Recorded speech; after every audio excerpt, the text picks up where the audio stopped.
गोकुल की गलियों में एक गरीब फल वाली रोज फल बेचने आती थी। उसके पास धन तो नहीं था, पर मन में कृष्ण के लिए अटूट प्रेम था। वो घंटों चिल्लाती, फल ले लो, मीठे फल ले लो। पर उस दिन उसका एक भी फल नहीं बिका और वह थक कर बैठ गई। तभी नन्हे कन्हैया की नजर उस बूढ़ी माँ पर पड़ी। उन्हें फलों से ज्यादा उस फलवाली की ममता ने अपनी ओर खींच लिया। कान्हा जानते थे कि दुनिया का नियम है, बिना कुछ दिए कुछ लिया नहीं जाता। वे झट से अनाज की कोठरी की ओर भागे। उनकी मुट्ठियां बहुत छोटी थीं। वे जितना अनाज उठाते, उससे ज्यादा उनकी नन्ही उंगलियों के बीच से जमीन पर फिसल जाता। सिर्फ 2-4 दाने लेकर वे फल वाली की ओर बढ़े।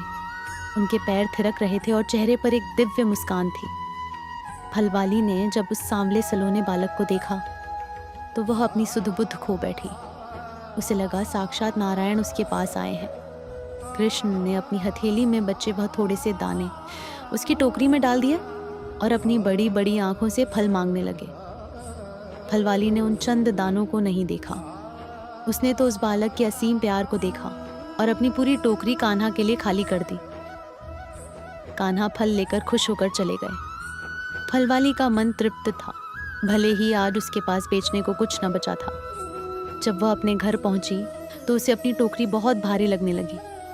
उसे लगा शायद दिन भर की थकान की वजह से ऐसा हो रहा है। लेकिन जैसे ही उसने टोकरी का कपड़ा हटाया, उसकी आंखें फटी की फटी रह गईं। वह दृश्य अकल्पनीय था। पूरी टोकरी अनमोल रत्नों और स्वर्ण मुद्राओं से भरी थी। वह अनाज के 2-4 दाने ब्रह्मांड के सबसे बड़े खजाने में बदल चुके थे। वह रोने लगी। उसे धन की खुशी नहीं थी, उसे तो इस बात का एहसास था कि उसने साक्षात ब्रह्मांड के स्वामी को अपने हाथ से फल खिलाए। भगवान कहते हैं, तुम मुझे थोड़ा सा निस्वार्थ प्रेम दो, मैं तुम्हें बदले में पूरा ब्रह्मांड दे दूंगा। चमत्कार धन में नहीं था, चमत्कार तो उस भाव में था जिसने कान्हा को एक गरीब की चौखट तक खींच लिया।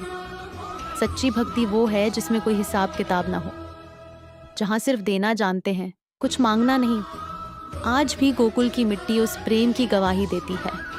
जो भगवान को अपना दोस्त मान ले, उसे कभी किसी चीज की कमी नहीं होती।